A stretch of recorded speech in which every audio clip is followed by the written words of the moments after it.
Kahit pa ang mapunta ng impyerno yung asawa mo. Kahit pa mapunta ng impyerno ay ang anak mo. Kahit pa ang mapunta ng impyerno ay ang minamahal mong kapatid na hindi nagbago. Kahit pa ang mapunta ng impyerno ay ang mga magulang mo o magulang mo na hindi nagbago sa kabila ng mga pag-iyak mo at pakiusap mo. Hindi mo na rin iiyakan ang mga ito sakaling ikaw ang mapunta ng langit. Kasi ang marami at matagal mo ng pagluha para sa kanilang pagbabago ay hindi nila pinahalagahan. Bakit hindi natin ito ireserba sa mga bagay, lalong-lalo na mga tao na karapat-dapat sa pagpatak ng ating luha at karapat-dapat sa ating pagmamahal? Pwede mong patuloy na paglingkuran, pwede mong patuloy na alagaan, pwede mong patuloy na pakisamahan, pwede mong patuloy na intindihin, pero huwag mo nang iiyakan. Sayang. Ano na po ba? At sino na po ba ang iniyakan natin? Yung kahit ayaw natin, kahit anong pigil natin ay kusang pumatak ang mga luha natin. Usually, ito yung mga bagay, mga tao na mahalaga para sa atin. Mahal natin, ayaw nating mawala sa atin, malaking parte ng buhay pagkatao natin. Narinig po natin sa ating ebanghelyo ang pag-iyak, pagtangis, pagpatak ng luha ni Kristo para sa Jerusalem. Patunay na siya'y naging totoong tao. May emosyon siya, nagmahal siya, nagpahalaga siya. Kusang tumulo ang luha niya. At ito nga po ay para sa Jerusalem na minamahal niya. Bawat Hudyo, minamahal ang Jerusalem. Ang kanilang bayan, lalo tigit ang templo. At dito nga po ay nakinikinita kasi ni Jesus ang mangyayaring pagkawasak ng Jerusalem. Na mangyayari nga kapag sinukod sila ng mga Romano at pinulbos, pinatag, lalong-lalo na ang templo. Ito ngayon ang iniiyak ni Kristo sapagkat para sa Kanya, mahalaga ang Jerusalem, mahalaga ang templo. Ngayon kung ang bagay ay mahalaga para kay Kristo, siyempre lalong-lalo na ang tao. Nasabi ko kamakailan sa sermon ko na kapag nalipat ako, malamang iyakan ko ang simbahang ito, ang simbahang bato, pero lalong-lalo na kayo. Ang simbahang pamayanan, ang simbahang tao. Kaya sa pag-iyak ni Kristo dito, para sa Jerusalem, para sa templo, mas iniiyakan niya ay ang mga tao. And that, of course, includes us. Tayo. Sapagkat tayo'y templo rin ni Kristo. Templo ng Espiritu Santo. At tayo'y mga anak ng Diyos. At higit pa sa mga ito, para sa atin, nagkatawang tao at namatay si Kristo. Kaugnay nito, pinagdiriwang natin ngayon ang pagdadala kay Maria sa templo. Ang paghahandog kay Maria nung siya'y batang-bata pa sa Diyos nang siya'y dalhin sa templo. At alam naman natin na anuman o sino mang inihandog, inialay, itinalaga sa Diyos ay minamahal, pinapahalagahan ng Diyos. Kung papaanong minahal at pinahalagahan ng Diyos ang templo, ang kanyang bayang pinili at ang mga taong nagtalaga ng kanilang sarili sa Kanya, so ganun din tayo.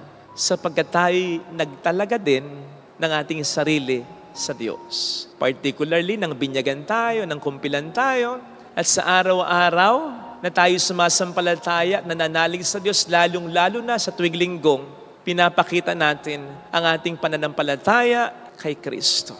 Tayo pa ba ang hindi niya pahalagahan? And therefore, tayo pa ba ang hindi niya iyakan? Iniiyakan tayo ng Diyos, lalong-lalo na kapag tayo'y nagdurusa, dulot ng matinding problema, karamdaman o sakit na malubha, pagkawala ng taong mahalaga, etc. Kasama natin ang Diyos na umiiyak. Umiiyak ang Diyos para sa atin kapag tayo inaapi, sinasaktan, pinababayaan. At ang pinaka-iniiyakan ng Diyos para sa atin ay kapag tayo nalulugmok sa kasalanan. Hindi nga ba't ito nga daw ang mas dapat nating katakutan? Hindi ang nakapananakit ng katawan lang, hindi ang nakamamatay ng katawan lang, kundi ang nakapananakit at nakamamatay pati na ng kaluluwa. At yun nga po yung ating kasalanan. Iniiyakan tayo ng Diyos kapag tayo ay lumalayo sa Kanya at ayaw nating magbalik loob sa Kanya sapagkat alam niya na kapag tayo nanatili sa pagkakasala, mas lalo tayong mapapahamak. At bilang ating mapagmahal na Ama, magulang, ayaw niya na mangyari sa atin niya. Actually, yan din ang konteksto ng ating narinig na ebanghelyo. Iniiyakan ni Jesus ang Jerusalem sapagkat hindi siya tinanggap ng mga ito, ng mga Hudyo. Papatayin pa nga siya ng mga ito sa Kalbaryo. Nandong ang Diyos ay manahan, malapit na, kasama na nila at pinili pa ang lahi nila. Pero hindi nila ito binigyan ng halaga. Hindi ko nga lang alam kung nung wasakin na ng mga Romano ang Jerusalem, partikular na ang templo, ay umiyak uli si Kristo. Hindi ko alam. Kung papaanong, hindi rin natin alam kung pagkatapos ng pag-iyak ng Diyos sa atin sa mundong ito, habang tayo nagkakasala para sana'y tayo magbago, iiyakan pa rin kaya niya tayo? Sakaling magmatigas tayo at sa huli mapunta tayo ng impyerno. Iniiyakan ba ng Diyos ang mga tao na napupunta sa impyerno? Hindi ko alam. Hindi ako sigurado.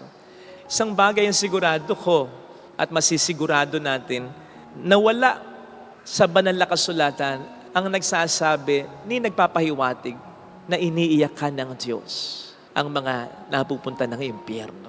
In fact, ang masesense natin ay conviction ng Diyos.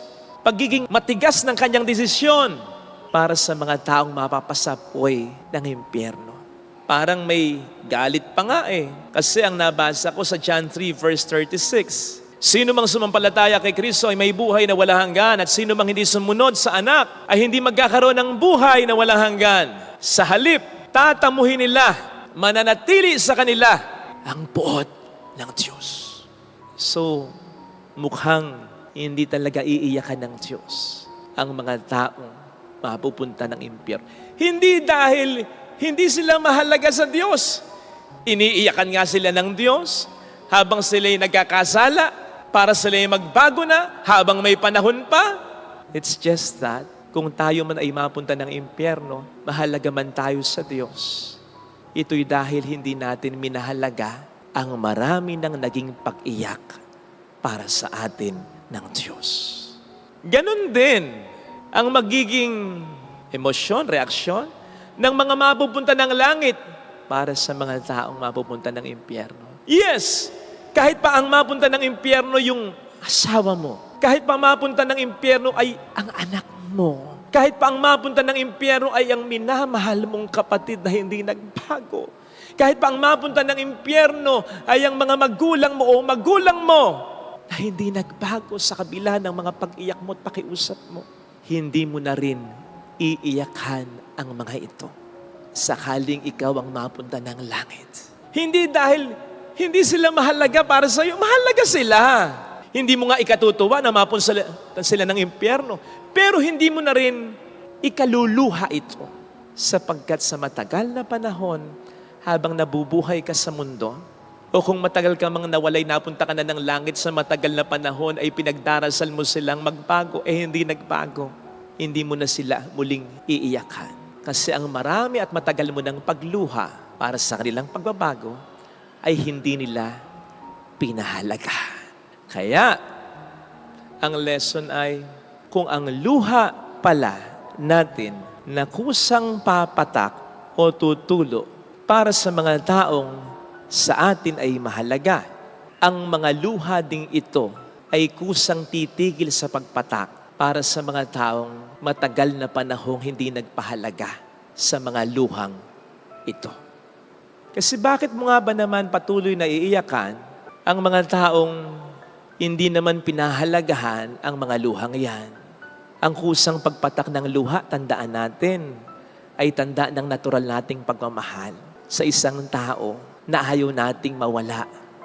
Pero papaano kung ang taong ito ay gustong-gusto na tayong mawala? Ang kusang pagpatak ng luha natin ay para sa mga taong minamahal natin. Pero papaano kung ang mga taong ito ay hindi na talaga nagmamahal sa atin? So bakit natin sasayangin ang mga luha natin sa mga bagay o tao na hindi karapat-dapat sa pagpatak nito? Bakit hindi natin ito ireserba sa mga bagay, lalong-lalo na mga tao na karapat-dapat sa pagpatak ng ating luha at karapat-dapat sa ating pagmamahal? Let us not waste our tears for someone who does not value our tears. Yung nakikitang iyak ka na lang iyak. Hirap ka na eh. Nasasaktan ka na eh, na halos ikamatay mo na. Di ba kapag tayo ay ganon, sino mang makakita sa atin, kahit nga hindi natin kaano-ano eh, maluluha sa ating sitwasyon eh, maaawa sa atin eh. Pero kapag ang taong minamahal mo ay nakikita ng halos masaid na ang pagpatak ng luha mo, pero hindi pa rin pumapatak kahit isang luha nito sa pagkaawa sa iyo. Nako, huwag mo nang iyakan ng mga taong ganyan. Huwag mong pag-aksayahan ng luha ang mga taong ganyan. Pwede mong patuloy na paglingkuran, pwede mong patuloy na alagaan, pwede mong patuloy na pakisamahan, pwede mong patuloy na intindihin, pero huwag mo nang iyakan. Sayang ang mga luhang yan. Maraming pwedeng paglaanan ng luhang yan. Yung mga tao at mga bagay na hindi magsasayang nito. Yung mga taong hindi magsasayang ng pagmamahal mo.